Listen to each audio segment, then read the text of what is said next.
what he's speaking to is, I mean, the details are, Yeah.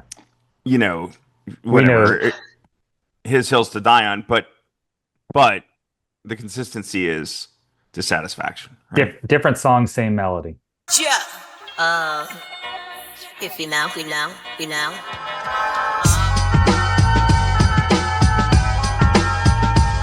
Right.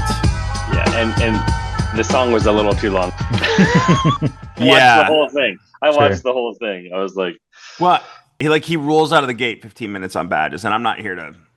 yeah, yeah, What do I know? I put out a 2-hour podcast, so I can't really yeah. complain. Well, also that's just dunking. Everyone knew that was a bad idea, and they turned around, right?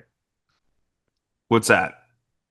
I assume he was pissed off about the use of the RS badge on non-RS He cars, right? he Using It was everything.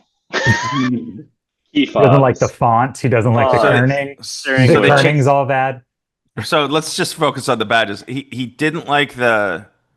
I don't disagree with him per se.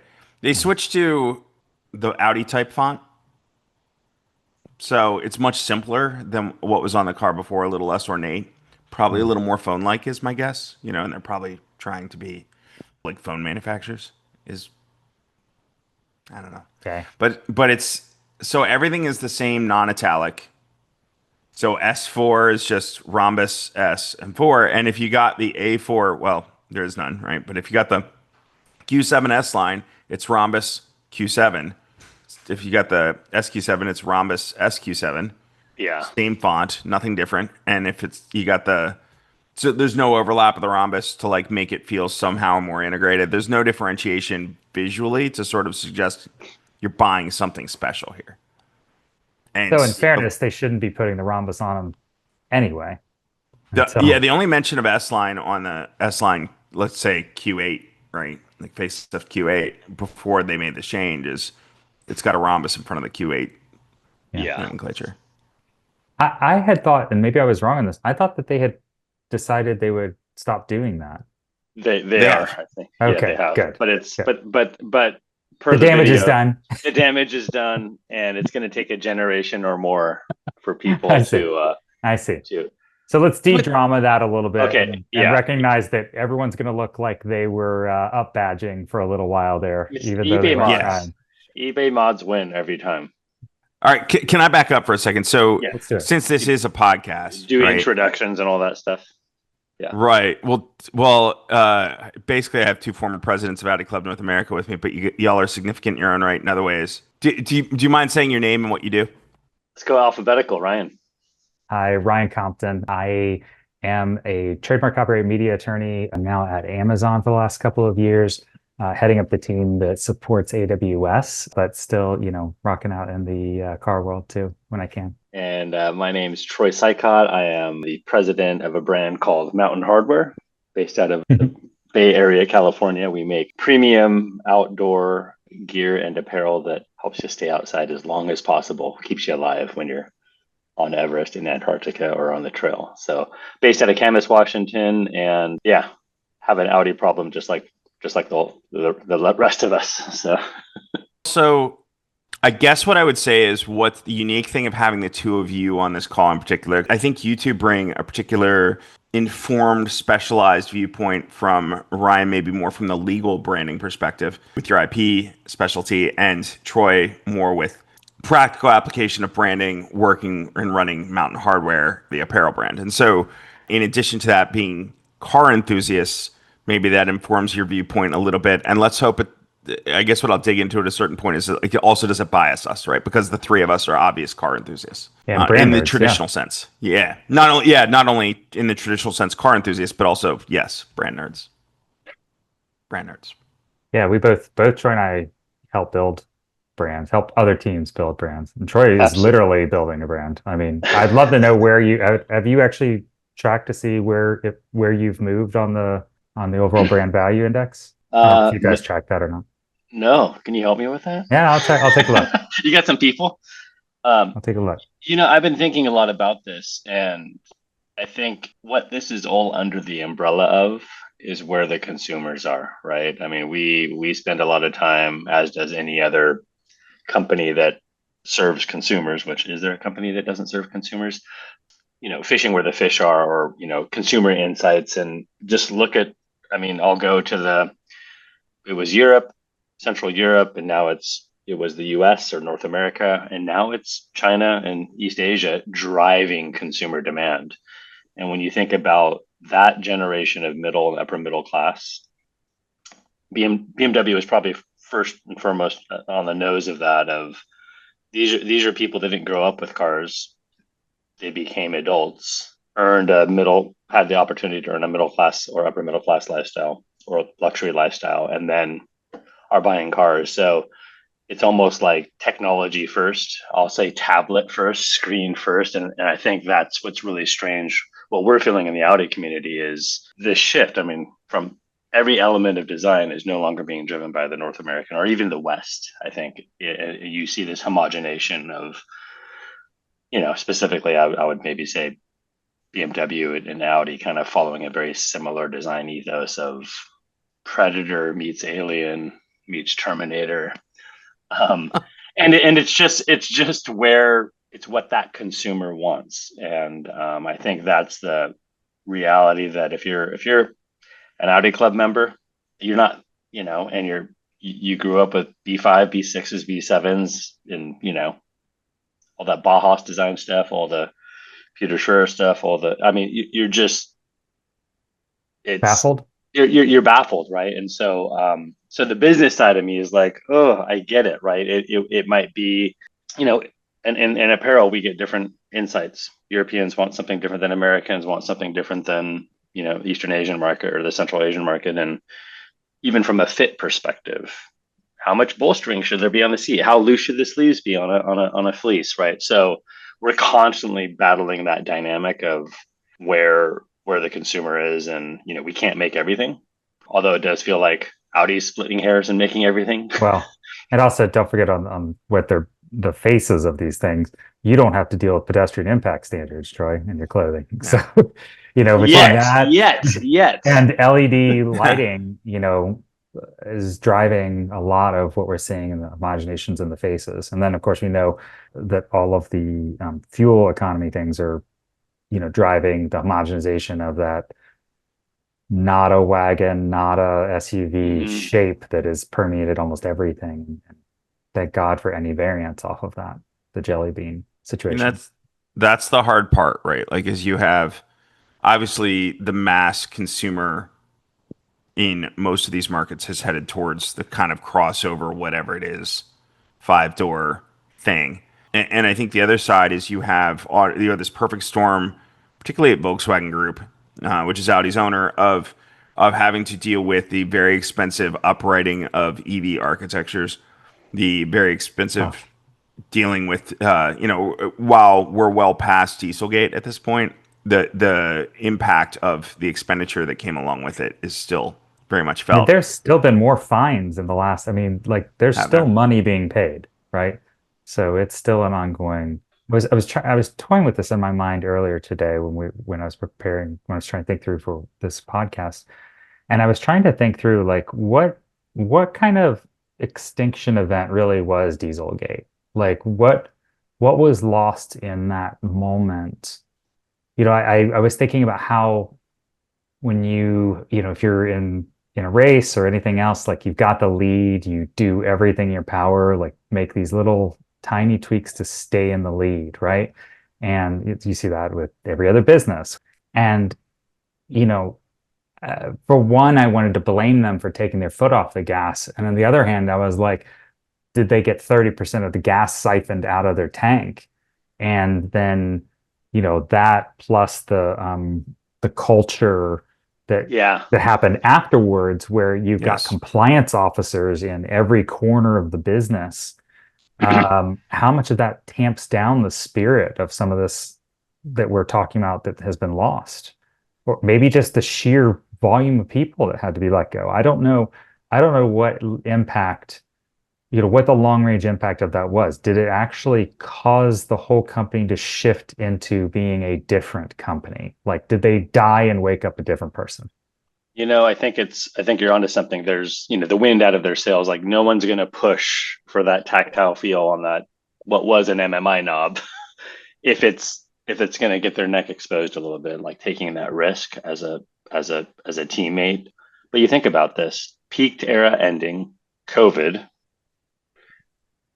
consumer shift, right? Where the, where the leading consumers are. And so, hence the launch of the Audi sub brand in China Mm. mainland, right? I mean, those are big deals. Like peaked era, like Right. was what got us all the product we love and pine for, and still shop online for daily. Yeah, Mm. Piek was this really amazing. I mean, he's a perfect storm in another way, right? Not only does he have the pedigree of being of the Porsche family, he's got the chops, the bona fides of he is Mr. 917. That car really Right. happened as a result of him. The Quattro and so many other things, but these iconic cars, he clearly has this obvious unfair advantage of great instinct of creating cars that people will really like and knowing what details, knowing what aspects of the car to really emphasize and lean into. And I do wonder if Dieselgate, I doubt Piek gave the order. It's clearly legally speaking, it didn't result in that. But I do think that like this sort of like do what when I say jump, you ask how high is, you just answer it. And I suspect he was like, make the diesels work, and they made the diesels work. But that's just a guess. But where I'm going with that is like there was this hugely automotive. He had this cult of personality behind him, whether it was like, especially at Audi, Winterkorn going to the Volkswagen Group. Then you have the development guys, Hockenberg, at that point, Hatz had gone off to Porsche, but you have these like just brilliant product people, engineers, and I do wonder if post Dieselgate that wasn't huge wind in the sails for the people.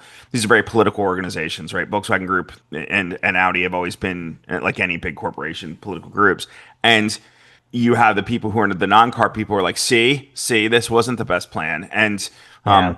and then EVs hit, and so they're like, well, let's just make phones on wheels, right? Like, I mean, founder syndrome is real, Hmm. and vision Hmm. comes from the top.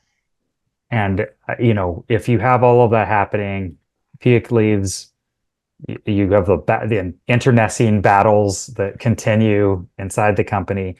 You have the ability, one thing you often see inside companies is culture weaponized against one another, right? So that you could say, well, this is how we should have done it. That's not what we stand for. And you could have a full cultural shift where, if compliance culture becomes the norm, then compliance might result in an appliance, right? Like that's the easy shift to make. It's not risky. You keep making your money, but it does, you lose a bit of the spark that I think drew, at least we'll say, the enthusiast side to Audi, which is I think probably why we're here talking about it. would that There's be leadership? And Troy, I got a question specifically for you as Yeah. you're Yeah. thinking about product Yep. range.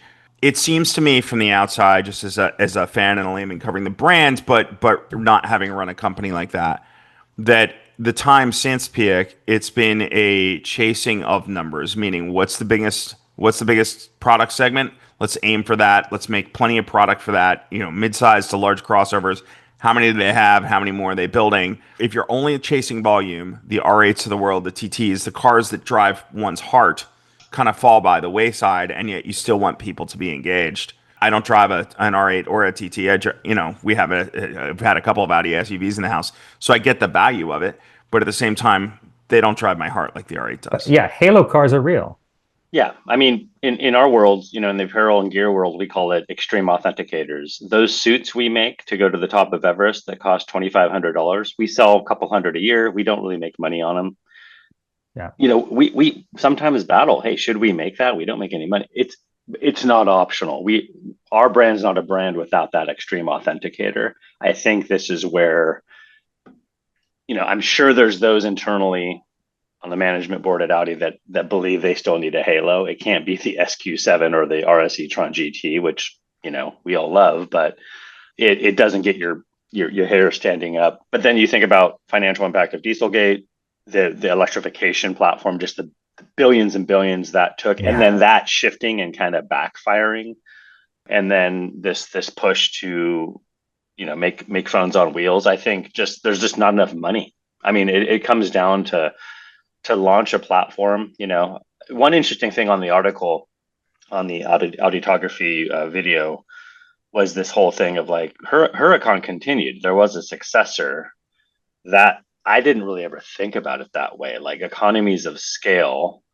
Right. It's really surprising to think that maybe it wouldn't be an don't you- R8, but yeah. Don't you think that was just a Separation? decision that was made when Audi was full, tilt ahead on electrification, right? Yeah. I mean, yeah. we did have statements that wasn't the original promise this year, or was it 2030, or it was ceasing ICE production this year or something like that, and then 2030 was the full. 2025 was the end of development of new ICE internal combustion product, which then you look at product life cycle, you're like 2032. Right. But no, what he said, I don't know his source. So, but I know he's talking to probably the same people I would have talked to back when I was doing Fortitude. And so he probably has some credibility there. According to him, the R8 design was finalized. Now that's probably a Lichty era design. So just from a design evolution standpoint, it's now kind of a design that's out of time, right? Because we're now entering the Massimo Fascella era of design. So that hot take, I'm okay with that. I'd want to see the car, right? If the car is absolutely attractive and that were the only way to see it made, I would rather have a car representative of an era prior to Massimo. Like, let me put it this way. I know they're just driving the 718 EV and they're looking at making a product on that. And while we don't know if the 718 EV with the Porsche 718 electric roadster, right? For people who don't know, probably some sort of TT successor may or may not embody the TT. Might be Quattro, who knows? But where I guess I'm going with that is even at 5N levels of engagement, let's say more refined, a little less, PlayStation-y than the Hyundai Ioniq 5N. Still an honest effort to try to court car enthusiasts, and you have to give credit to Hyundai for that. So if the 718 and whatever Audi are that, I think they're a step in the right direction, and it's certainly not a trying to be everything to everybody car like the Taycan and the e-tron GT that are sedans, yet somehow sports cars, like whatever. So I appreciate that, but that versus if it's either or, and the other option is a decontented, what's the name of the Lamborghini? I'm blanking on it. The small one. Temerari. Yeah. So in theory, I think even this week, so this weekend is Goodwood Festival Speed. I think somebody was caught yesterday, glanced at it in the news. Somebody asked Winkleman if they would plan on doing a non-hybridized version. So that car has a new flat pink crank, 10,000 RPM, V8, twin turbo, hot V, and electric motors in the front. And what he considered doing a version that wasn't a hybrid. So no electric motors in the front, no extra weight from batteries, etc. And he said they hadn't ruled it out. So it's obviously they're thinking about it. I wonder if a decontented Temerario with that Lichty design would be better for the brand than if it's either or. I think the Lamborghini is probably the play, and like you with the cold weather suits, Troy, maybe they sell fewer, but it's out there and it's still waving the flag for the brand in a way that's authentic as hell. That's a chance for an R8 GT. But like, how do you have your Halo car not be Quattro in that position, right? Doesn't matter anymore. Could you play with the hybrid and still call it Quattro? No different than say the LMP ones, right? I mean, no, you could. I'm not saying don't do the hybrid. Yeah, in a world with four-wheel drive Corvettes, exactly. I think exactly. Very, very, very fast four-wheel drive Corvettes. Yeah, exactly. But does the Corvette customer buy the hybrid Corvette or do they buy the Z06? Well, and by the way, NSX again, Acura ahead of their time. Yeah, and just and don't have their market. Nobody cared. No market. They're starting to creep up. They'll get there. They just released it 5 years too early. But they'll sell the shit out of that Corvette too, just so that people can say I've got the fastest one that will just absolutely annihilate. I mean, it's absurd. I don't know if you watch those videos. We're jumping around, but honestly, who cares about straight line speed? I can go out and buy I'm saying $25,000 used Tesla, and I got the fastest. Nürburgring lap speeds. Fast is easy. Yeah, by the Neo, the Chinese company. Did you see that their super sedan just destroyed the sedan record.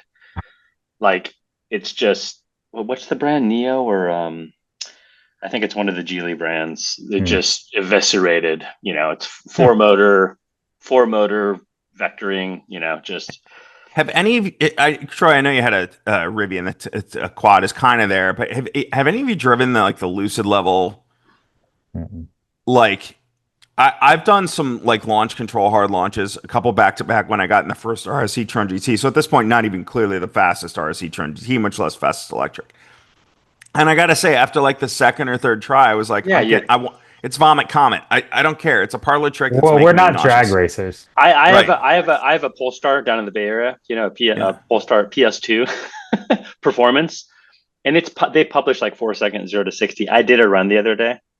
I was showing a passenger, did the launch control thing. It was 2.9 seconds. I'm just like, what? And I think it was a little uphill. I'm just like. Yeah.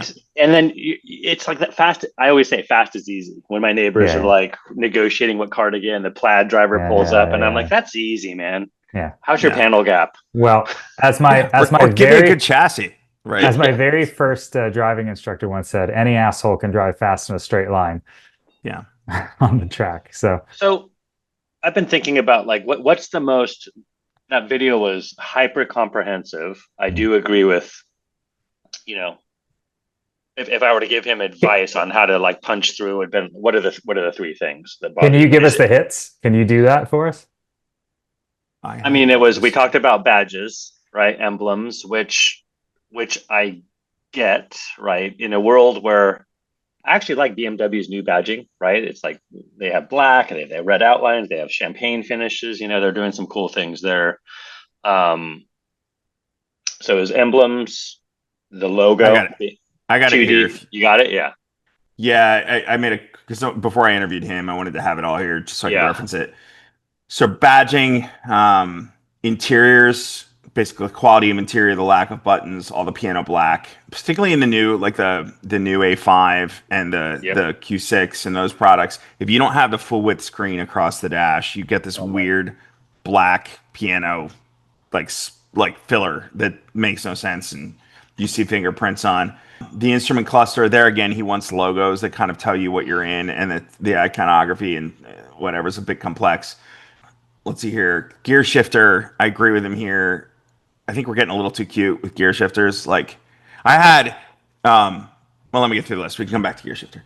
Let's see here. Panoramic sunroof, you now can't open. It's just got that trick, sort of like, you know, send electric current through it, and it closes it. It makes it has an electrochromatic. Yes, right. That's the Lucid influencing us.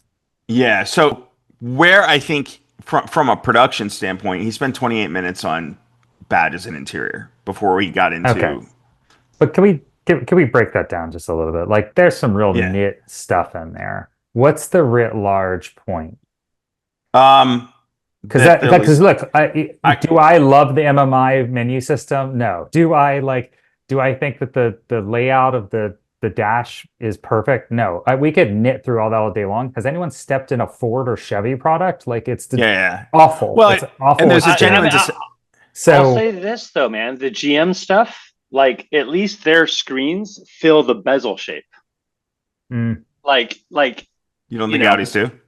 Which product are we talking about? Meaning like rhombus, or not just a square screen in the panel. You know, like at least BMW gives you a square screen, but no, on the new B10 and C9s, the screen does not fill the weird rhomboidal trapezoidal I was going to say shape. my SQ8 does, but that's terrible. Yeah, but so that is. But we know that's a pure cost play, right? Like, to build a smaller screen than the bezel is we didn't want to buy the bigger screen that fits behind the bezel to fit, right? Because they're not custom cutting that. All those things have a rectangular screen that they put the bezel over top of it. So, so that's a cost problem. I don't know, George, if you want to get into this, but like, I think the interior stuff is the most egregious out of everything that's going on. Exterior styling. My neighbor has a BMW i7. When he first got it, everybody's like, it's grown on me. Nah, I'm like, still not into it. No, as a Chariot, as a freaking as like a chariot type of car. I'm like, I get it. It's regal. It's like a lowrider Suburban. It's awesome. I think design, you got a couple of things happening with design, right? One is whenever there's a change of design, the people who liked the outgoing design, traditionalists in that sense, right, are not quick to pick it up. And so, like you said, with the BMW, I see more of those cars on the road, and I'm like, I don't hate it as much as when I first saw it. The other side is, I think we are perhaps coming out of a period of cartoonish, overdone design across the board. And maybe that was the Chinese market influence. I don't know. I think about like the RS6. Troy, I know you have one. I've had one. I love the design. I love the proportions. I love what it is. It's overstyled. There's too much going on in the car. Disagree. And so, like, Disagree. really? Disagree. Yeah, I think it's. I really do. I think it's peak Audi. Peak Audi. Yeah. It's the wheels are too. You put a simpler wheel on it, it really transforms the car. For one, which you did, Troy. So did I. When we owned ours. Well, right. Let's not even talk about wheels. We could do an entire podcast on current Audi wheels. But wheels were the first kind of chink in the armor. Yeah. Like when wheels from Kia, BMW, Audi, Honda started looking the same, machine finish with black backgrounds, you know? Yeah. I think that was kind of the... You know what's crazy? At this point, I see some standard Mercedes wheels go around, you know, those multi-spokes. And I'm just like, lovely. Yeah. Like, I miss this stuff not looking so old. Have you seen the Maybach wheels? No. Well, they do the monoblocks now. They came back to those for the G-Wagon. Those are cool. There's the GLS Maybach 580 or whatever that has little M logos. Have you seen Range Rover's new logo? They're doing like the Louis Vuitton print thing. And but in the carbon fiber on the Maybachs. Terrible. But I think going back to the video, the Auditography video, I think two elements, you know, we're on exterior design, Audi fans are experiencing what BMW fans experienced in the last round of like from F body to G body in design. You know, I think the egregiousness, the craziness, I think we're going through that as Audi enthusiasts. George, to your point, we'll get used to it. The interiors, you know, Audi was first to market with virtual cockpit. Now they're not pushing it. The interior quality, you know, can I get back to on the design thing? I don't think we are going through what BMW is doing with the current M3, M4, right? They went through this more aggressive design that people don't like, the buck teeth grill, right? And I can take or leave that one too, because I see what the designers are trying to achieve there. The current design that we have, again, not Massimo and not where the brand is going. So it's kind of, we're at this weird point in time from a design standpoint. But at the same time, where the buck teeth are BMW. Like I don't look at that and go, man, that looks like a Hyundai, right? And where you got two things going on at Audi. One is everybody did a play on the single frame. Everybody did, right? So the single frame, while it was once an Audi signature, and Audi certainly started it, and Ford but after Audi, I would argue. Yeah. The shield grille, whatever you want to call it, is now a ubiquitous thing. They go to one of his beefs is the stacked headlights, which is like you have the kind of the skinny. Yes. With I will sign on to that all day long. It's the Jeep Cherokee of 10 years ago. Starts a Cherokee, and then it goes to like Hyundai and BMW, and again, ubiquitous. Everybody's got it. And I think that's kind of, and the same thing I think he hits in the video, like the light. Never follow you guys. Well, I mean, the B10 is a handsome car, but I mean, at this point, it's just like, well, at least it doesn't have the stacked headlights. But while I like it, it doesn't stand out to me as like if you took a different put a different badge on the front of it, it wouldn't obviously be Audi. It wouldn't scream Audi. Well, can I let me go back to where you tried to say RS6, but I think the correct answer is RS3 when you were talking about overstyled earlier. Yeah, like fair. I really like RS3 is one of those cars where after driving it, I was like, I have no use for this, but I need this car. But really, the thing that keeps me away from it is just how it looks walking up to it. And there's some great stuff about it, and then there's just some garbage, just like hot garbage design as far as I'm concerned. And then I think the facelift, you know, I think they brought in some of those, you know, some of the stuff that they've done with like the Q8 and everything else. I think, starting to break up the grill, and it just doesn't read right to me. It seems like You know an what? unfinished design. What I hate about the facelift cars, there's one design element that I can't get my head around. He beat up on rings. I don't mind the rings. It looks a little more modern. So like I'm cool with the Yeah, but rings. the lit ones I'm not cool with. But we can put a pin in that. But where I'm going with that is, you know how, look at the new A3, any of the A3 variants, you've got this ring placement now that's like, unlike the Q8, which kept the rings where they were, you've got this ring placement that can't decide if it wants to be on the hood like the R8 or on the grill Yep. like the other way. So they've got this little kind of like melted marshmallow, like four melted marshmallow holder for the rings. And the way the steel mates up with that around it, it just looks like it's like damaged, right? Like once you see it, you can't unsee it. If you look at like, it looks like it's like pulling up on the steel or whatever. Maybe it's an optical illusion. And they need to like either on the grill or on the hood, stop trying to be in between. It's like this poetic Audi trying to be everything, right? It's trying to be a little more R8 in your base A3, but just put it on the grill. Editing. Yeah. Editing. So, well, really quick through the rest of his, I never got through the rest of his video. So, Oh, yeah. fake exhaust, which is I think an old hit at this point. They're not really doing that anymore, and a lot of that was the diesel stuff. I think the most recent SQ5 still has them. No, Really, Yeah. I don't think Wow. so. D10 doesn't. Yeah. Oh, no, yeah. Oh. Okay. So maybe last year I'm thinking about. Facelift, maybe I don't know. I'm not an SQ5 expert. Exterior design, we've kind of dug into that already, so I'm not gonna. We can come back to it if we want. Killing the icons, obviously R8 TT gone. Any coupe, any convertible gone. Naming strategy, the odds and evens thing, and Steve Jobs quote. Did you catch that? You want me to read it? Product. It was about product. The product folks running it versus sales and Yeah. Or marketing. is it the customer doesn't know what they want? Kind of So thing? so the people that can make a company more successful are sales and marketing people, and they end up running the company. And the product people are driven out of the decision making forums, and the companies forget what it means to make great products. So the product genius that brought them to their position gets routed. I don't know. I was quoting out of his video. Routed out by people running these companies that have no conception of a good product versus a bad product. They have no conception of the craftsmanship that is required to take a good idea and turn it into a good product. And they really have no feelings in their hearts, usually about wanting or to really help customers.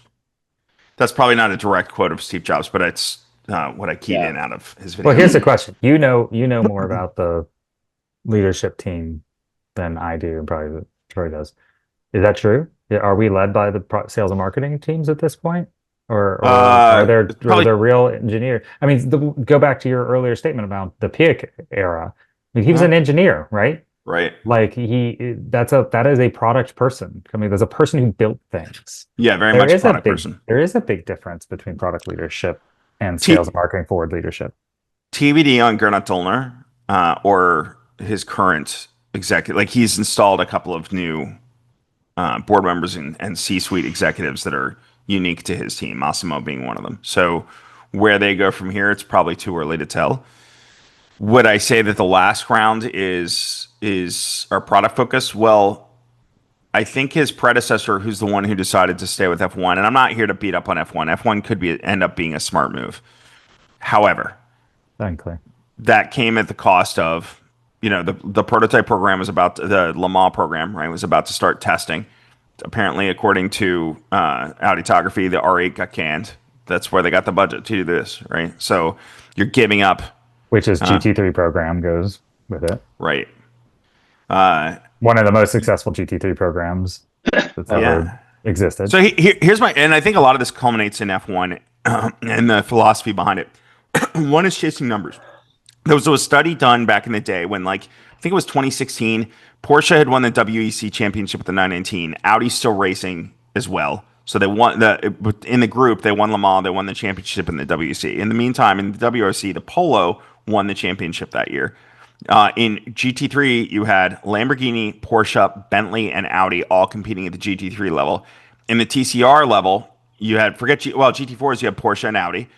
And I don't know if Lamborghini had a GT4 program, probably doesn't matter. In TCR, you have Audi, Seat, Volkswagen. All competing in that. And I think in the lower level of rally, Sicotte was probably also competing. They did a study that year to see media impressions, like as attributed by Motorsport, in the same year Mercedes won with Lewis the championship. Mercedes got more media impressions in F1 that season than did the Volkswagen Group in its entirety across all of those programs. And on top of that, one would argue F1 is more relevant today culturally. Today, it's this very day they're the theme at Goodwood, Yep. right? And with Drive to Survive, and of course, all the new U.S. races is certainly bigger in the United States than it was at that time. So if you're only chasing numbers, media impressions win at F1. The question is how many people watch F1 and then went out and bought a Mercedes? Well, I was also going to say not all impressions are equal, Yeah, right? I mean, that's just a a whole raw other scale. conversation. And beyond that, also, not all sales are equal, right? I mean, there's certain things that, higher margin cars that people are willing to pay. Like again, if you want a volume play also, then you become a fungible commodity. Hyundai is doing stuff and they're building a halo and they're building a brand that's taking them out of the fungibility and and it's, by the way, it's why you still see Toyota in racing. It's why you see HRC, Honda is still heavy into racing. They're trying to do things that differentiate themselves, and their customers, the people who care, will become advocates. And the truth of it is that maybe because of all of these reasons we were talking about earlier about lesser money or whatever else, but like, I don't see this brand having the same level of advocacy that it used to, that now I see out of Hyundai. I mean, I'm about ready to buy a Magma Racing hat for myself. Oh, like, yeah, the Genesis. Yeah. I mean, yeah. it's my mom has a GV60. Every time I get in it and shut the door, great car. It's the nicest interior in the market. I mean, I'd put that up against G80. anything. Go sit in a Yeah. G80. It'll Yeah. stun you how good of a car it is. I think, on the F1 topic, I mean, I think Mercedes AMG has done an amazing job with like leveraging Hamilton and just that whole culture. And, it backfired with the C63, E Performance Plus, yada, yada. But they're reacting. I think, I mean, I drove one of those. It was freaking rad. The new, the four banger with, I mean, it's no compromise. Yes, it's heavy, but so is everything. The lack of V8 didn't bother me. It's just they're mass consumers. Like, oh, V8, it's the influencer TikTokers that are kind of ruining it for them. But that's an engineer's car, Troy. 100%, right? And you can get them for 25 grand off right now, which is surprised you haven't got one for the track. Is Audi that brand that is going after AMG? I think they don't have the product portfolio, right? I mean, AMG, it's a separate. The website is separate. You go in, you want to go shop for an AMG. It's kind of hard on the regular MB USA site. You have to go. There's a microsite, and there's too much electric on it now. But it's interesting. My question, kind of to both of you, is who's doing it well right now? Like what brand? I mean, we've talked about Hyundai Motor Group. I think they're crushing it. Outside of that, and by the way, I've told so many people that I feel like Hyundai right now is in their like B5 era. Like they are building this authenticity with every one of their steps. And I think it's probably not a coincidence given how many people from Audi, BMW, and Mercedes enthusiasts have ended up there. Yeah. You've got a US they're sales given the team runway. that are enthusiasts that are all over the place sponsoring everything. I mean, it is like out of the playbook from the 90s and into the 2000s. It's a good call. Yeah. All right. So to me, I see two questions. First, on the F1 thing, I think my concern is that it's a consumer product, and whether or not unlike Le Mans and sports car racing at all the different levels, which kind of you can get into and take part in, right?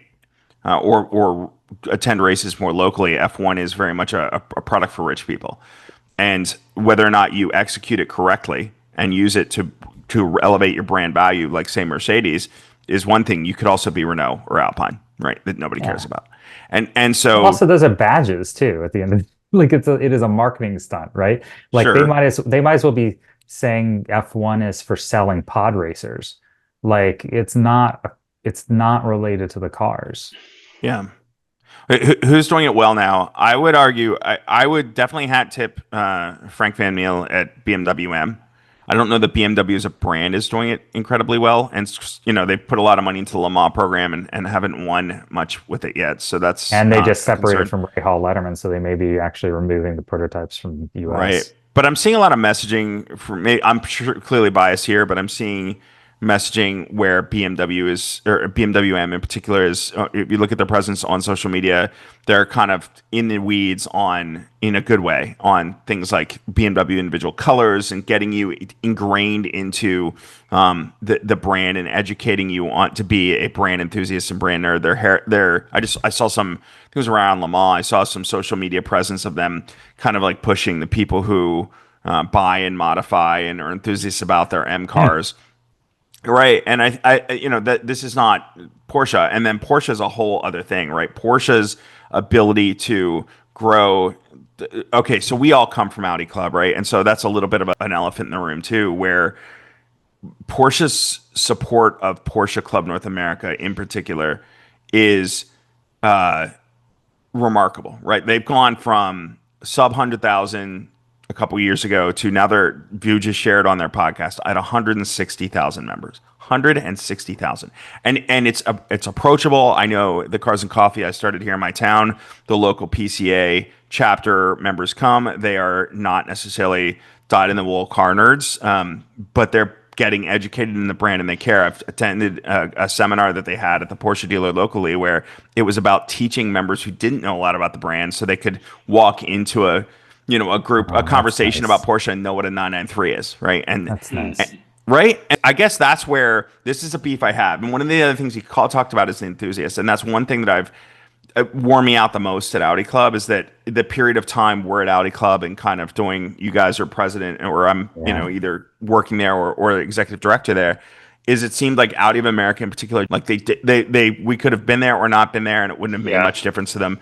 Porsche at the same time had a dedicated staff member, particularly set to work with club, and most of that person's job is working with PCA, and whether that's coordinating, they just put out Porsche Classic built that 996 that they could then auction to fund the club. A brilliant marketing show to the Porsche Classic, and Sonderwunsch could build a car like that, right? Yeah. So it's amazing marketing for them, and they're going to put it out to all the people who would potentially be their customers by giving them this one car to auction off. They just did what's the 60 of them or something, right? 70th anniversary, now the Club Coupe, which is now the third Club Coupe they've done, right? Yeah. Again, a special car for their members to really like show that they are part of the family. Porsche is very authentic about that. I can say the only time that I think it's sometimes kind of a little funny is watching Porsche wrestle Friday at Monterey Car Week, right? Because they've got to deal with sending a team of people to Works Reunion, and they've got to send where you have all the club members, and then you're sending people to the number one super rich guy or girl event, the Quail, and of course the factory is going to go big at Quail.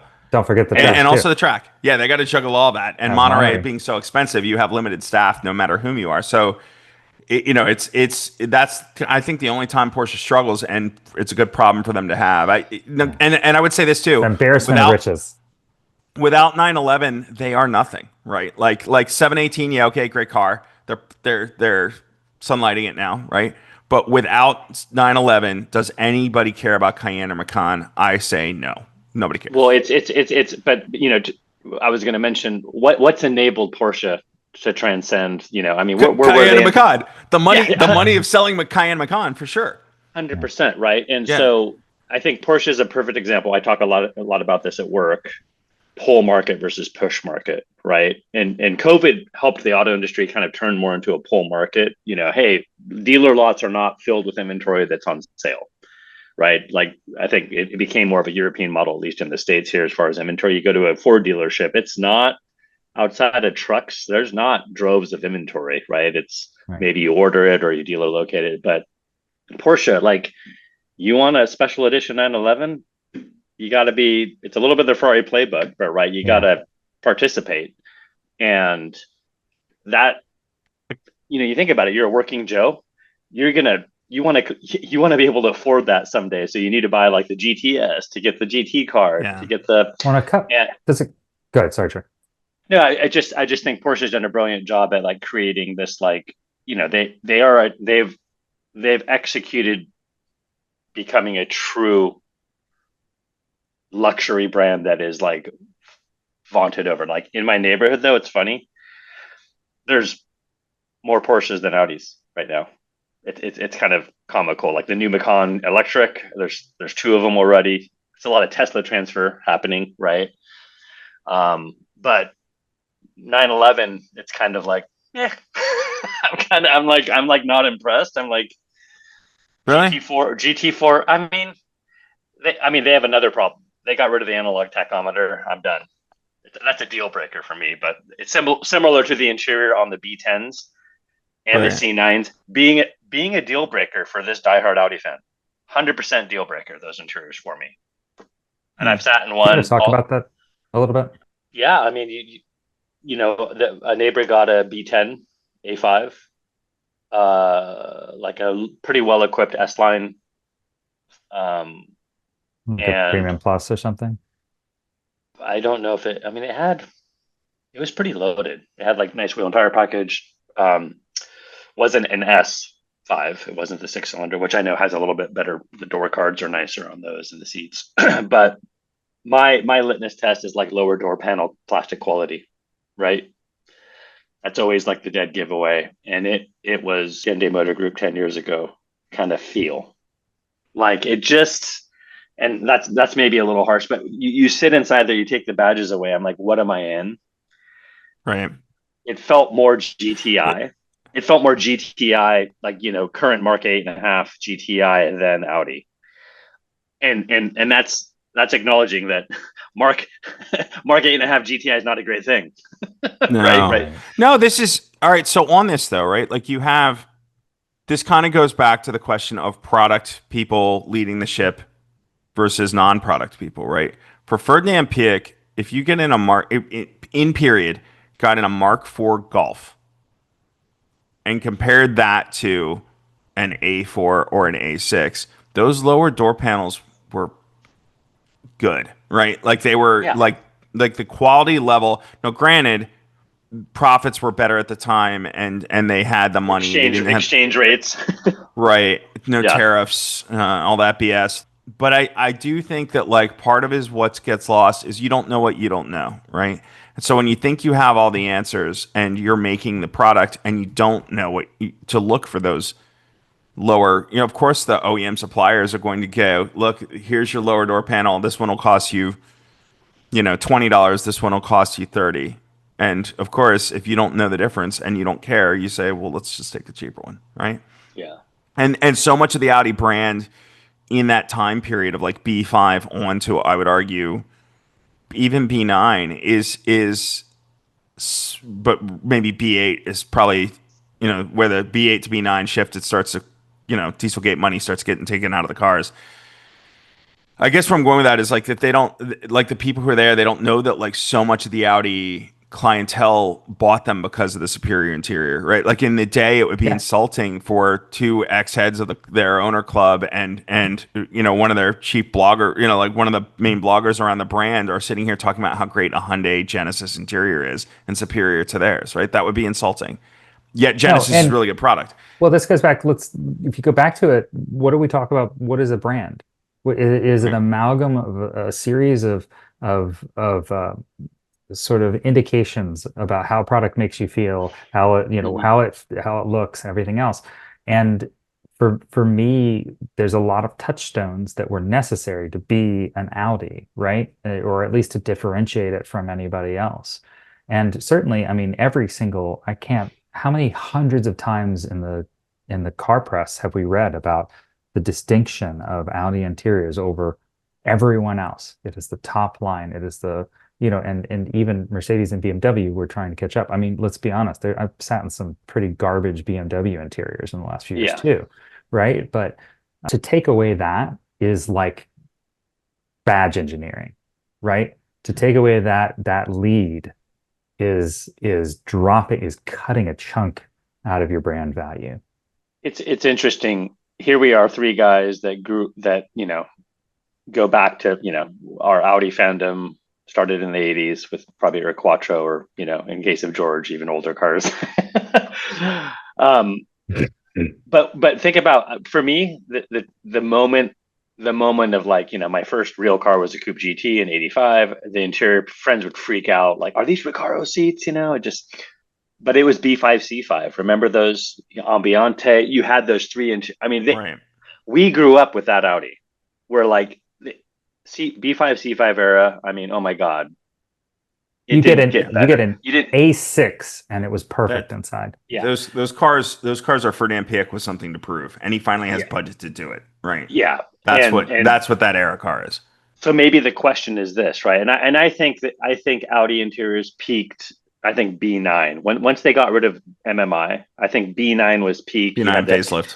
the haptic. I don't think 9.5, when they took away the MMI, like that. That's There what I was a lot. mean. From Yeah, B9 to B9.5. That's actually what they went to touchscreen, Auditography right? said too. He's like, because I have a B9.5 RS5 right now. He's like, yeah, but it's not.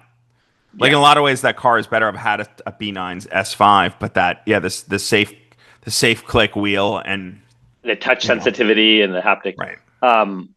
But my point is, like, our ex our expectations just unrealistic, because we grew up with an Audi era that was different. The brand is different now. There's a whole East Asian market that needs to pay the bills.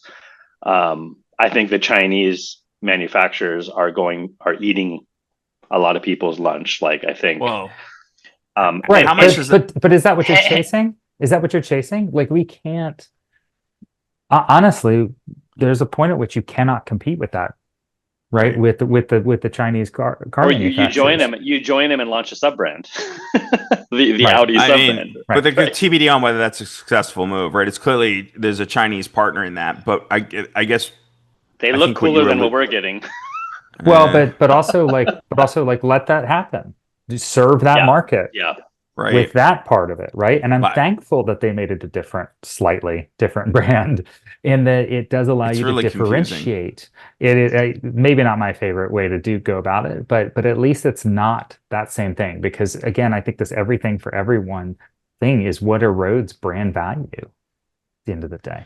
Yeah, the challenge in China, I think, too, is not only are their consumer tastes very different, but one particular consumer taste they seem to be shifting to right now is an appreciation for domestic manufacturers and domestic Hmm. brands. And so the companies that had the early lead in China, Buick, Buick. Volkswagen, and Audi definitely did, and they built this volume in China that I think is now unattainable, right? Because TBD on whether people in China continue to buy or care about a German or an American product, right? They prefer a domestic Chinese product, and unless you're going to operate a Chinese brand, into like they're doing with Scout and making an American brand, I don't know that Audi, even if it's shouting in all caps, Audi is going to be TBD on whether it'll be successful. It's an interesting product, but It's, the Scout mentioned kind of brings something up for me, like, and I think Scott Keogh's the right guy,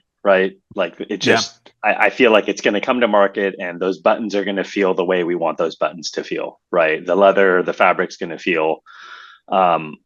Another brand that I think is really this Chinese, kind of overlay, like, Polestar. I have one, the newer Polestar. It's those little, people get in my car and they go, "Oh my God, the seatbelts are gold. Cool.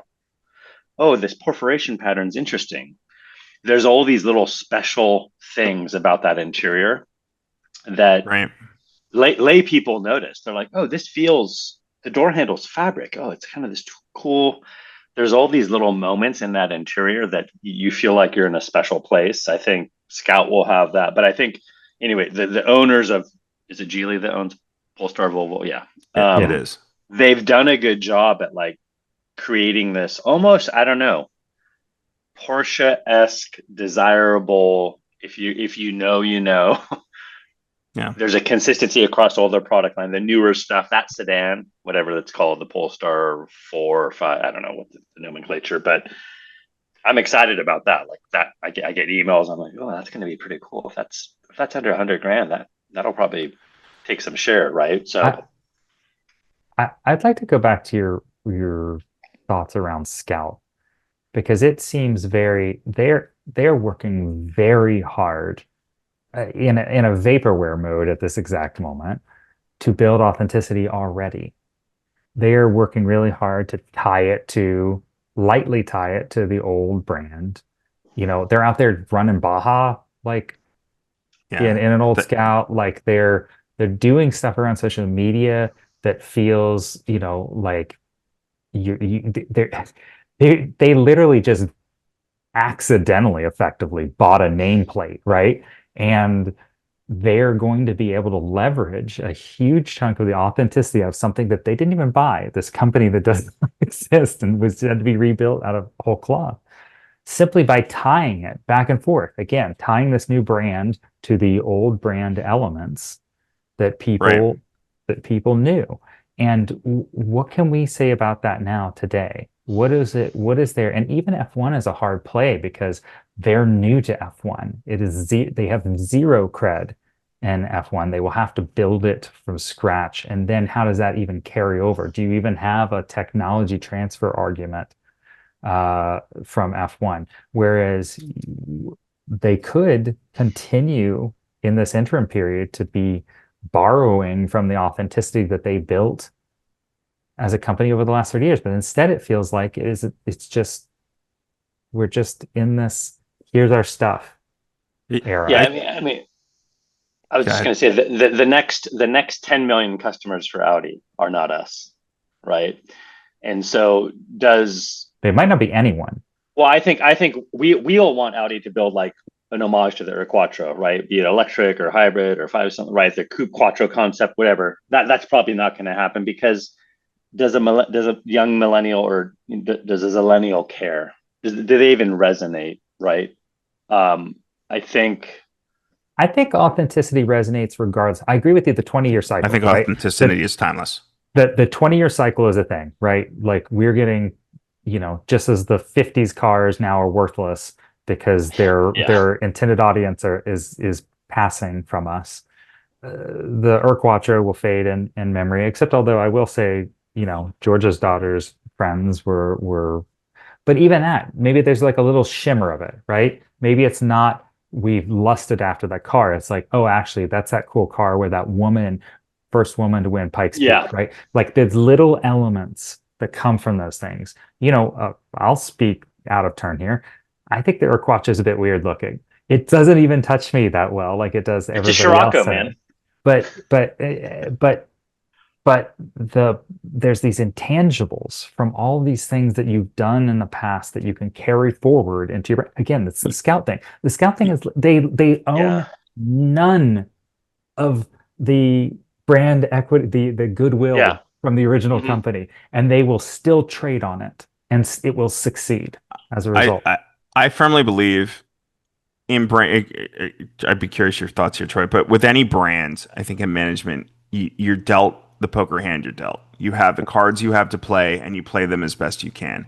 And so, if you're Audi trying to chase Tesla, and at times they have tried to chase Tesla, you are not Tesla. Stop trying to out Tesla. hmm What Audi has a very specific hand it has been dealt, and whether that's it is the history that makes it up, and it has a very rich history. And so when you talk about Quattro, or when you talk about TT Mark One, which I know influences Massimo now, or F1, even F1, you can lean into.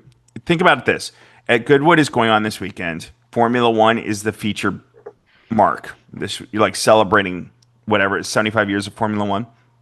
And Mhm. I think they did have TK running up the hill in a Type D V12, which in pre-war or pre-Formula One Grand Prix racing was Formula One, right? So the Audi unions that raced pre-war were Formula One effectively, and Audi heralded or like started was the first to ever do a mid-engine car in that style of racing. It mm was a Porsche design. There's amazing credibility there. The Type D, by the way, not a Porsche design. Type C is, mm or Type mm. A, B, C, all Porsche. Then Porsche's gone by Type D. So the car you've got there and you're running up the hill are either Le Mans prototypes, which are cool, but not really relevant to this week's what's going on. It's Audi's anniversary of Le Mans, or first year at Le Mans, so I get that.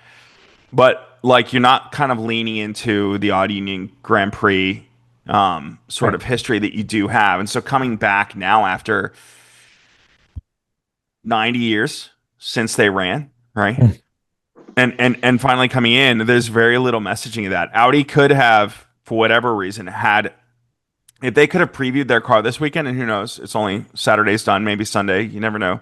But to show off their F1 car and have the family silver, the silver arrows, all there, buy it, and some historian talking about Porsche and pre-war whatever. Like that's playing one of the aces you have that you left in the deck. You just didn't even pull out. Yeah. Yeah.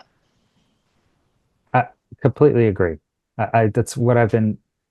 You guys know I'm not an F1 person. I'm a sports car guy all the way. Yet I think there's almost been a yearning inside of me for Audi to just pick up the pen and make the friggin' connection for me, right? Right. Like I've been Team Audi for a very long time, and I even felt a little bit with Nico winning.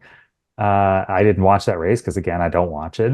Right. But even seeing it, it was like I felt that little spark of being Yeah. like, maybe I would get There's a behind glimmer. them if they actually cared and did something that showed that they cared, right? Like, so I do think that's possible, but I agree with you. I was just gonna say also they also had TK running up the hill in a Ferrari, which was like a Ferrari F1 car, which was again for me is just like, boy, what he could have been in that car back They then, could have right? put And him in a instead he Sauber. was in, Yeah. but instead, well, no. I just mean like what could have otherwise been, TK could have been an F1 guy, right? Like instead of being this leader of Audi across Yeah. LMP1 for so many years, like I saw him in that and I was like, oh, there's another universe where he wasn't in those cars.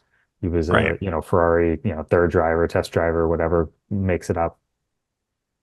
Alan was, I think, Toyota's test driver too. Like, they all had F1 aspirations. I think a lot of them did. Yeah. Go ahead. Brian, the F1 thing, I've always pined to get into it. And what's interesting is there was that F1 Netflix miniseries that I think is still going on. And It is. What draw me to it, the unlock for me was like it's more about the driver athlete than the car. Mm-hmm. And where sports car, is more about the combination of the team and the engineering, because it's a 24-hour race, right? So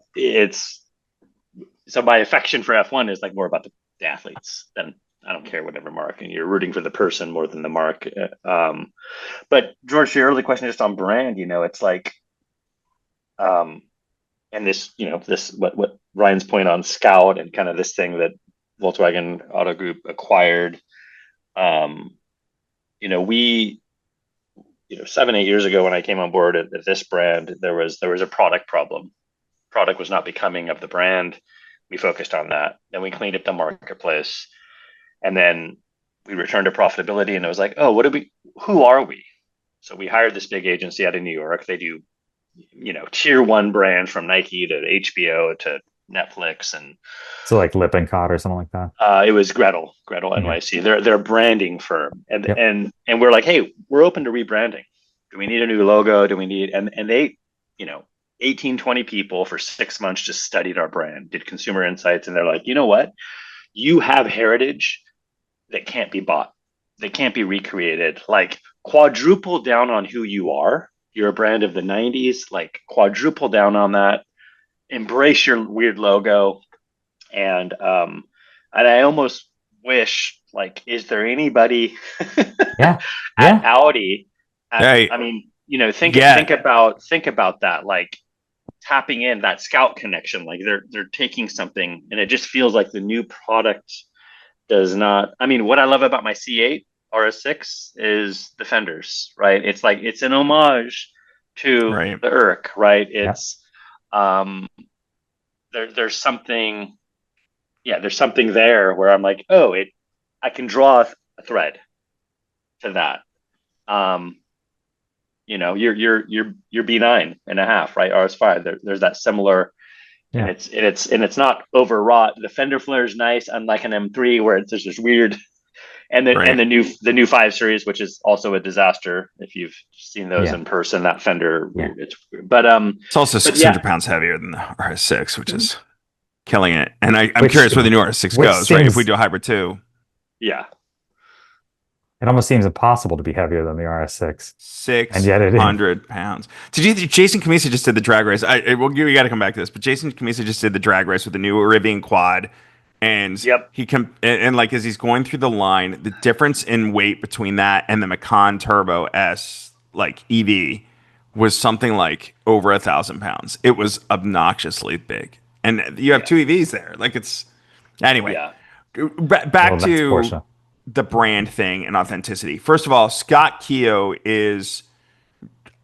started out as a marketing guy before he even gets hired as the CMO at Audi of America, right? And so he gets he I don't know that he's a traditional car enthusiast. He doesn't need to be. He gets what makes people tick, right?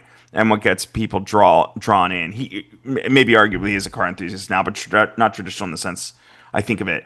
But he was part of rolling the R8 into the market. And if you look at the grander project of the R8 coming to market, whether it's like first at Le Mans, the winningest car ever at Le Mans wearing that name, then you get to product launch of the car. You've got Truth in 24, you've got Iron Man, and then product launch of the facelift. You've got Truth in 24 2, you've got Iron Man 2. You've got like this continuous onslaught of like, this is the brand, technology, sport, premium, like and living It's it like and living Disney. it very Disney rolling out Marvel movies. Like it's right. But even onslaught. Disney lost the plot a little bit more recently, right? Like you go in waves. But Keogh gets it, and it's interesting. Keogh gave up the top spot at Volkswagen Group in the North America. He was running the entire group, and he gave it up to run the Scout startup brand because he probably achieved his, I guess, whatever he'd wanted to achieve. But then on top of that, he went back to what he's good at, right? Which is looking at the hand of cards he's been dealt and dealing it in a way that dials up the brand. And I would argue that is the Volkswagen Group. The Volkswagen Group,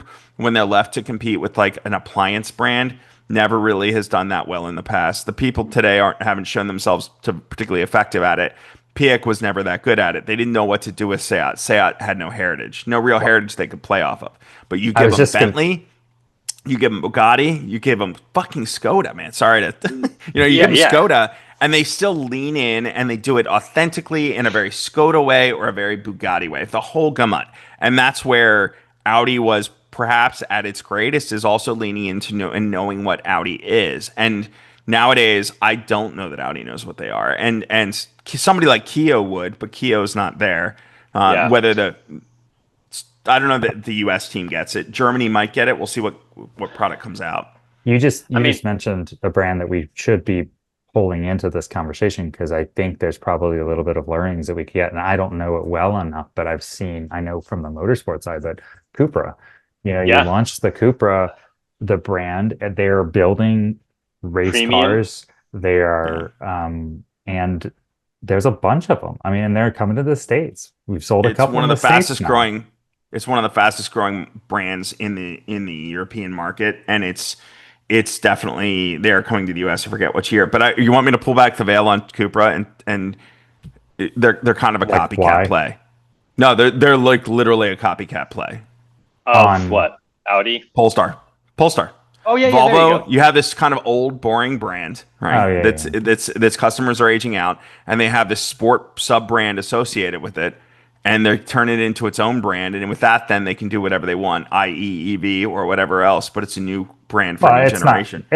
Polestar's not the only ones to. I mean, there's a million ways you buy. It is the Polestar play exactly. Mercedes. It worked. It worked, but it's. I don't see Polestar in TCR racing. I don't see them building like real sports cars, right? Like, they're still building ICE motors, and it's our trusty 2-liter engine of the year, right? But Polestar was racing. I don't know about Polestar today. Could it be as executed as I don't? Could be a whole other podcast of whether those two brands. Polestar, the way it gets into the portfolio is the same way that AMG got into Mercedes, right? You had a company building interesting cars. Polestar was the team running the touring cars. We need to borrow this authenticity from ourselves. It's interesting that whole thing. I think missed opportunity for Audi, right? You look at like 911 Dakar, you look at Huracan, what do they call that off-road one? The Storado. Those should have. They should out. Where was Audi? Right. There was R8. There was the R8. What did they call it? It was there was an off-road R8 concept car back in like Yeah, but that's Mark II R8 era. but the other two companies were crazy enough to build it No, exactly. fair. and sell them. Well, And by the way, Audi was actually winning in Dakar at the time, right? Like, well, they won 1 year. They were literally competing in Dakar, so they could have made a Dakar car. In the meantime, Porsche's trading on 911 history from Dakar that's in the 1980s. People love those 911 Dakars too because they're like, I can actually drive them like a Oh, crazy person that doesn't hurt there's them. where Porsche's brilliant again. Lee Keen's doing safaris. Porsche builds the Dakar, right? Yep. Singer starts selling 964s for millions of dollars, and rather than suing them into oblivion, they like bolster up Sonderwunsch, they bolster up PTS, and now you can take, if you have a PTS allotment, you can buy a GT3 Touring and buy like the car that's commissioned to your taste. Nish just bought a GT3 RS that's Nagaro blue with specific, like plaid leather seats and specific finish on the wheels. It is literally commissioned to Nish's choice, right? Like his taste. And that's what they learned from Singer. Instead of saying Singer's terrible, they Singer's bringing up the brand equity because they're authentic as hell and building Porsches. But then on top of that, they're like, how can we look at what they're doing and do that Make ourselves? A piece for ourselves. Right. Exactly. 100%. And no 3-year waiting list. Unlike Singer. Right. And also, by the way, now, unless you want a turbo look, you're 930. buying a Taycan and a watch and a Cayenne before you get your PTS allotment for your GT3. That's one of the things I kind of hate about Porsche right now, too, to be honest. But, so I won't be buying my GT3. I'll just keep driving my high mileage old 911. But yeah, all right. So, and I'm gonna get on my other beef about authenticity. So a couple weeks ago, Pikes Peak's happening, right? I keep bringing this up. This bothers me. Bothers me too. Michelle Mouton, it's her 40th anniversary of winning the race. Wow. She's there. Pikes Peak invites her back to be inducted into the Hall of Fame there, which, I'm sure it's just a little library or whatever. It's not, but it's Pikes Peak, right? This is an Audi of America, very historic portion of like Joe Hoppen brings. Michelle's kind of like in period. What's going on is like Michelle had lost out in the championship to Walter Roll in a very Piek, I would argue non-sexist way, but whatever, he's going with the winner. He hires Roll and puts him on the team too. And so now things are really uncomfortable because you have Roll running a car and you have Michelle not getting a full season ride in 85, right? Or 84. So instead, Joe Hoppen in the U.S. sees this availability and hires her to come to the U.S. and do Pikes Peak. She wins a class in 84. She wins outright in 85. To this day, only woman to have ever won Pikes Peak. There's a King of the Mountain tab on their website, right? And then one of the kings is Michelle. And so now there's a woman head of Pikes Peak Hill Climb, Lonnie Unser, who's a female, is running under the Unser name there. They have Michelle back. She agrees to come. They do a ceremony. In the meantime, in the race, you have the guy who built an RS001 Group S replica. Those cars got destroyed in period. They don't exist. So he builds one in the UK. He's a regular. He brings it over to run it. You've got two people running S1E2 replicas, and you've got several TTRSs running a 4000, a 200, 20 valve 200 turbo. None of these are current cars, and none of these are current cars and thus nobody at Audi America gives a crap about any of the cars that are running because nothing's even remotely being serviced at the dealership anymore, right? They're not there. Wait, are you telling me AOA is not there? Audi wasn't there. AOA didn't even send somebody to stand in the room and congratulate her when she came off the stage, right?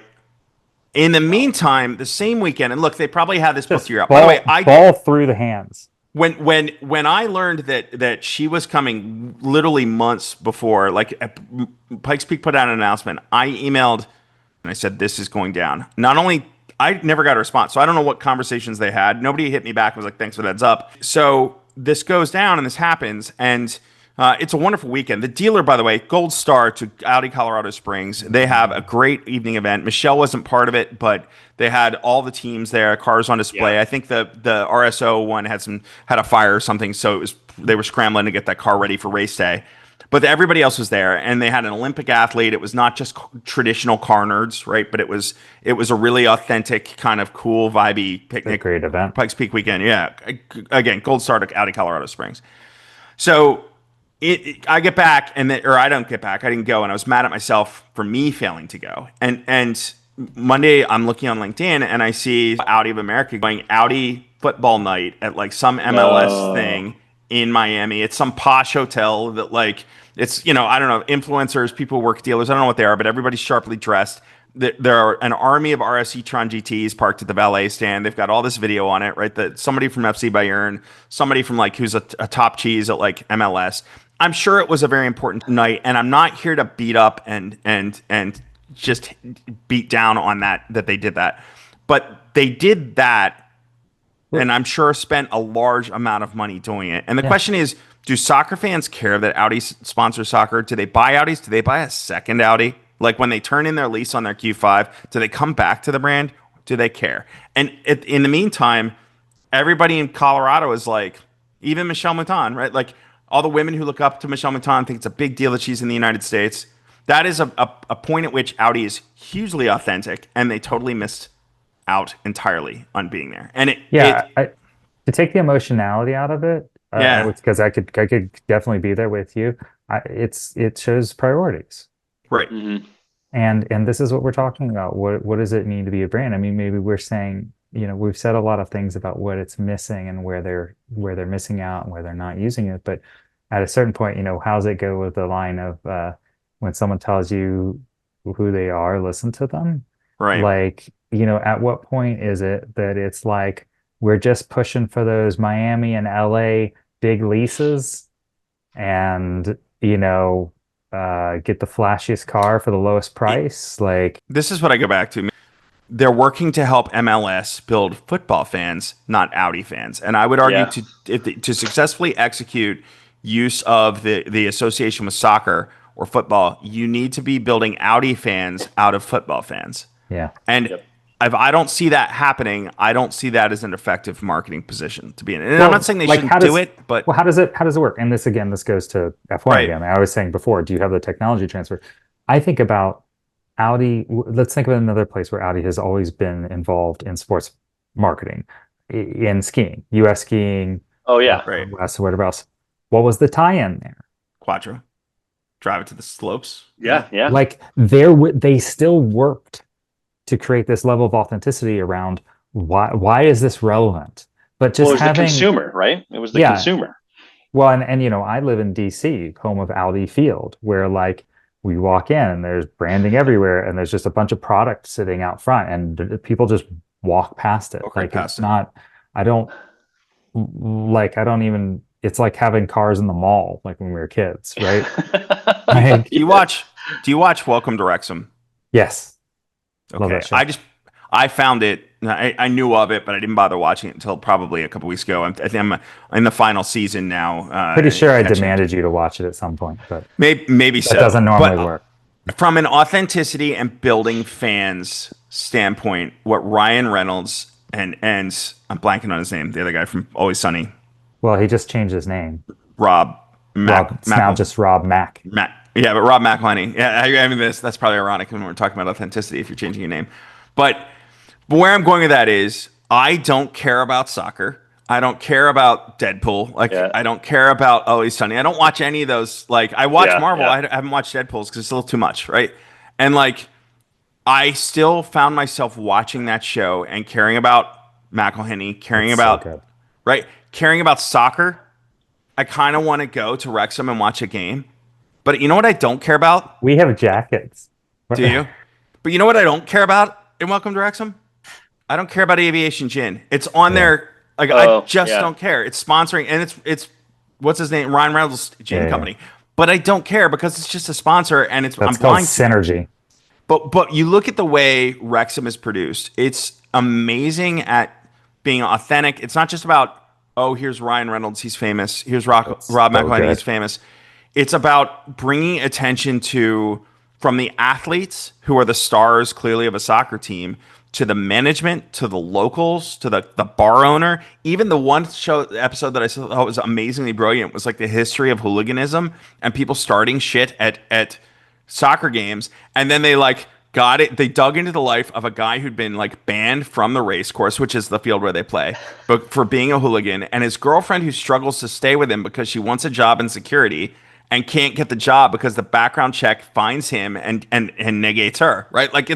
And you find yourself pulling for this hooligan and his girlfriend. It's such amazing storytelling and makes me care about on so many levels about Wrexham that people will travel across the world to attend a game and hang out. And they down to like from a production value, when they're making an episode, people are submitting footage of themselves cheering in the stands or whatever, and that gets into the story, right? Like it's not just the celebrity driver on Drive to Survive, which by the way, what's also interesting about Drive to Survive is it's not always about the driver too. Yeah. But can I just take what you're saying there and ask yeah, Troy a question, which is, and it's only something I've recently become aware of as I dig deeper and deeper into the marketing functions.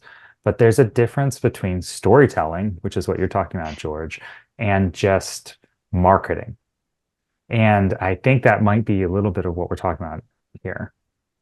We have no storytelling. This is just marketing at this point. Marketing is just throwing your stuff up on sponsorships and hoping it leads to goodwill, versus storytelling being something that, why should your customer care? Why does it show that you care about your customer?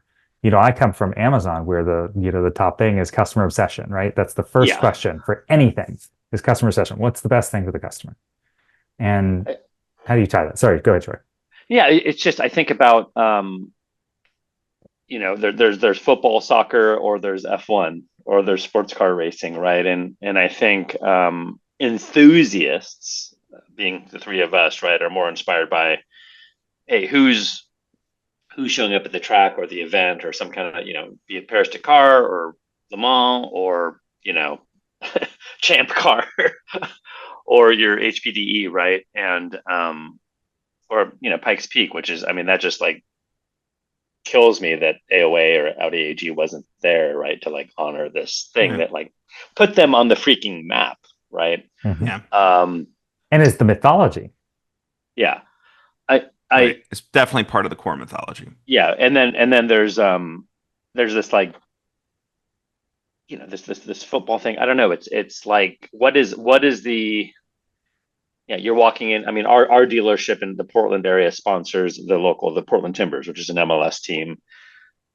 I don't know what that cost. I know the principal VP there at the delership, and I think it's more for their customers. It's like it's a perk for their customers when they go. They get VIP treatment. So it's kind of like is it more of a loyalty play, like a perk, or is it bringing in new fans? There's a couple Q5s in the front and a Q4 at the stadium. Is that right? It's the car at the mall thing, it's the car at Costco thing. You're like, this thing is locked. I can't even get in it.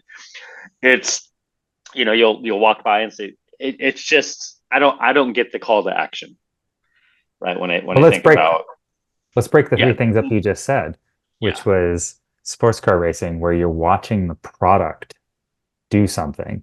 And that's that's the thing. Then you get to F1, where it's loosely related, right? You've got a car brand sponsoring a car ish, but really not a lot of transfer. And then you get to soccer, where it's just the nameplate. Mm-hmm. There's no actual connection. You're just borrowing and hoping that one fan will become a fan of the other. So I think there's a show me on one end to a just like a name on the other end. Yeah, and on that latter end, on that football soccer thing, what's the association? What is Audi in this case? What do they want that person to experience? Is it luxury? Is it exclusivity? Is it performance? Is it sportiness? Quality of the interior? I don't know if, like, what are they standing for other than I think in the case of soccer, the association begins actually in the Piak era, right? Winterkorn, and when they went on to sponsor, there's actually, he talks about it surprisingly in Walter de Silva in his book. They sponsored I think FC Barcelona, and they sponsored Bayern Munich. And where I'm going with that is the stars were driving the soccer stars, which were huge celebrities in Germany, right? Were driving Audis under contract, and so they had to be showing up to places, being spotted in the cars. That gave exclusivity, and then on a media impressions or mass, if you're measured on media impression volume, or you're measured on a volume of fans seeing your logo, then soccer, especially in Europe, was definitely delivering on that. If that's your KPI, your performance was indicated, right? Like no question. And I guess that's the question in the United States is like MLS is a growing segment, but is it critical? I don't know. But also you don't have the celebrities driving the I was like, cars, unless right? you're a Like hardcore fan, you can't name anyone on your team. And right. George, if you're a 25-year-old professional soccer player in the U.S., do you want to drive an SQ5? I mean, what are they driving? Well, they Are they handing out RS e-tron GTs?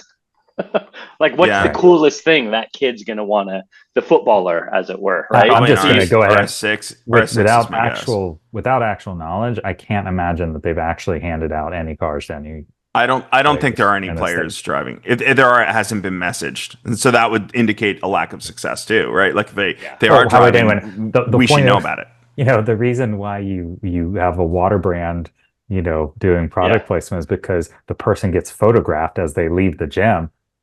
right? Yeah. Right here. Yeah. But how many people, again, like we were there in that era of the Audi brand growth, right? Like how many people do you know who were like, they didn't buy an R8, but they saw Tony Stark driving an R8 and their kid or somebody was like, you got to get the Audi, right? Like, and they I bought the mean, Q7, That that works was a more. great point in the video. That was like a right? solid point in the video. Like we were all, younger and like, oh my God, someday. Yeah. Right. And Well, unlike the Bond cars. I mean, those are placements that work. right, but now compare it because if Audi did it today, what would they be driving? One and two, if it's a concept car, there have been shows where they use the concept cars. One of the Bonds did use a concept car. Uh, Tom Cruise in Mission Impossible drove the i8 before it was an actual well, and car. also And iRobot, right? iRobot. Yeah. iRobot, there was a concept car, but that's a future one, so I get that, I guess. But even still, it's the R8. One of the things that was amazing about Tony Stark driving the R8 was it wasn't a concept car. Actually, I Yeah. guess the R8 e-tron was, but but Yeah. They uh, made they but made when two, right? yeah, yeah, yeah. But when he 25. actually drove the R8s, it wasn't like the RS. I remember when the RS e-tron GT happened, it was the concept car because there wasn't a production one available yet, but it was coming, and they piped in some sound that didn't match the car, and everybody's kind of making fun of it, right? Like it because it wasn't. It was inauthentic. Well, I Whereas make the fun of that when Fast and Furious are shifting 27 times per. yeah, I don't know if being in Fast What? and Furious is a successful product placement for They're anybody. shifting a ZF 8-speed automatic. Anybody but Dodge, yeah. Too um, soon, Junior. Too soon. I yeah, I do need to wrap up, I'm afraid, gentlemen. yeah. I'm Yeah. I'm kind of I'm kind of asking myself if I could change one thing, what would it be? Hmm. If I had it, out of all that laundry list, George, that Yeah. Auditography went after to me, Can I and guess? it gets, yeah, guess. Interior. Yeah, it's where you spend the most of your time. It's what makes you. I want to feel like I'm in a special place. You have a SQ8, right? We have a similar Yeah. interior. George, you had one. It's not perfect, too much touch screens, but it feels pretty special, right? Yeah. Generally. My B8.5 RS5 feels special. It actually squeaks and rattles less than my C8. Like, yeah, it just has this. Yeah. So when I sat in that, I mean, it kind of. I mean, I'll be honest. I sat in that A5 and I got like a little sad because I don't have anything to look forward to. That was kind of a weird thing. So now I'm like, oh, do I get a Well, do I get an 8S TTRS, right? Again, like I need something to look forward to and save for. and they hopefully will figure it out, right? Hopefully, Well, it's a couple of years. Sorry, go ahead, James. well, before we close it out, what would you? I know what I would change. What would you change, Ryan? I mean, maybe you heard it and where I was coming from here, which is to say, like, I'm not buying anything with the current exterior design language. I'm not, yeah, or what, as you and I discussed the other day, like I might be looking for a 25 SQ8 to Yeah. put in my pocket for a couple of I'm years.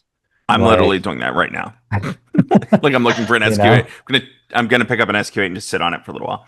yeah. Yeah. Yeah. And No, until it reflects some, I mean, and again, there's a lot of things, right? yeah. All those things that we've talked about are impacts about like what am I going to do? Would I look at I mean, there was a real question about looking at a Genesis last time. Frankly, if they could tow more, it might have been on One. the list, you know? So what I would change would be to celebrate, listen to, and hold in high regard of influence of the enthusiasts, whether that's the owners or more importantly, the enthusiasts inside. Whether they're the marketing people who think it's important to be there at Michel Mouton's Yeah. induction ceremony, or whether they're the people who are arguing for, uh, you know, credible, authentic things in product management, product creation. And I think the rest fixes itself, right? Whether it's the fonts, the badges, the Yeah. interiors, Just the consult rings. with some people.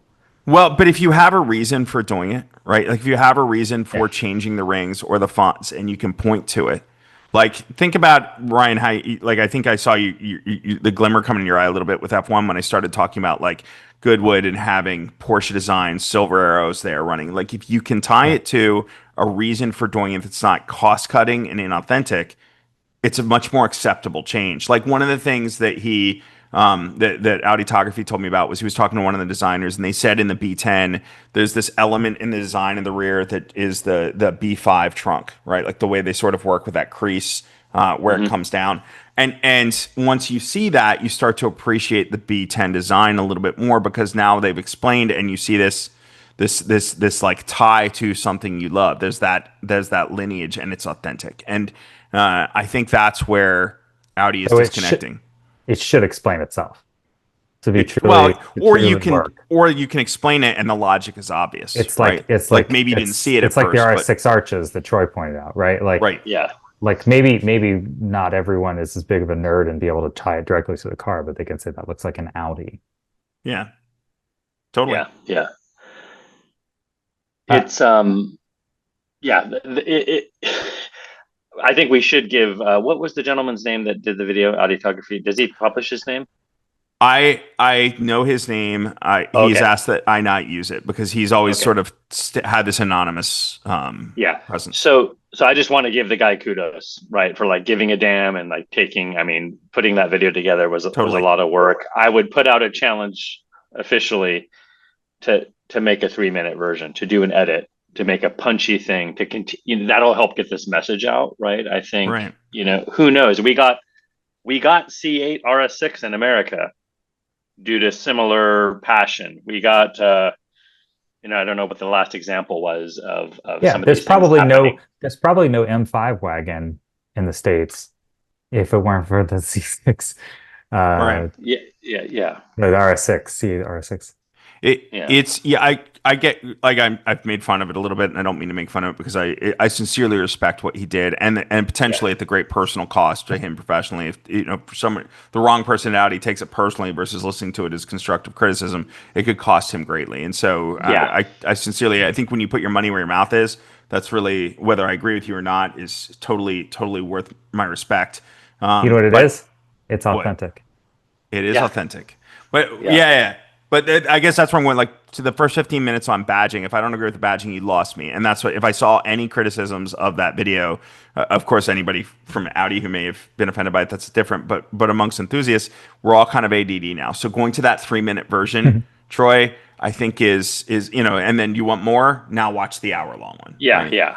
But what's the sizzle reel, right? That Right. maybe needs to circle The Audi teaser. AOA and Audi AG, right? And on the contrary, the right person sees that, and then it could move the needle. He's getting a lot of responses internally, whether it's an official response from Dolner, which is, it's a political response, probably devised by, But still whomever impressive on they did it on at his all. team, but very impressive that he listened and then he responded. And apparently it's not his first time responding to him. So awesome. And then on top of that, you have, kind of anonymous email, not anonymous to Auditography. He knows who they are, but people he knew internally across the board and who are writing about their passion, kind of them remembering the passion they had for the brand and kind of waking up, reawakening after years of kind of slumber of maybe not hitting at their highest. So I just want to make one asterisk, and then I really do need to run.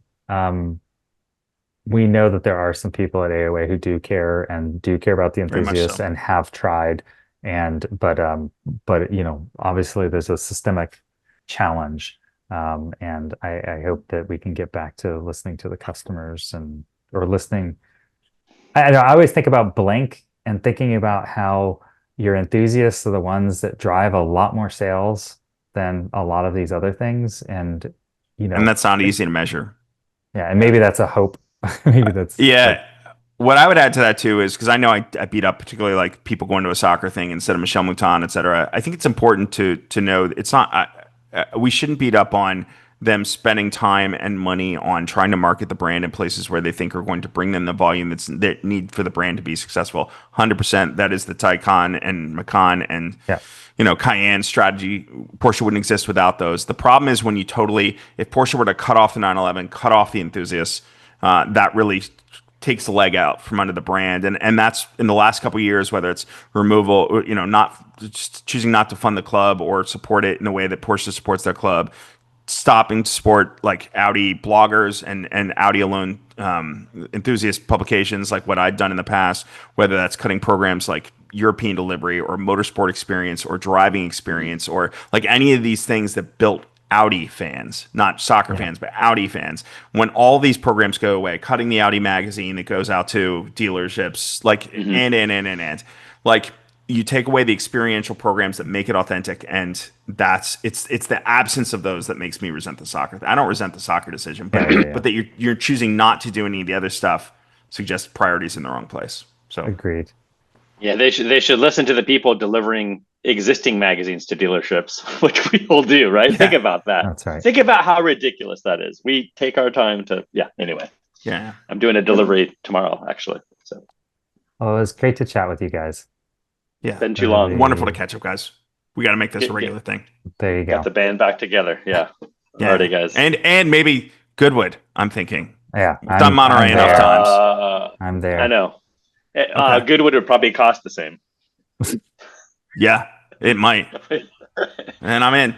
So Yeah, I'm in. All right, guys. Alrighty. see you. Cheers. Thank you. Bye. Take care. Bye.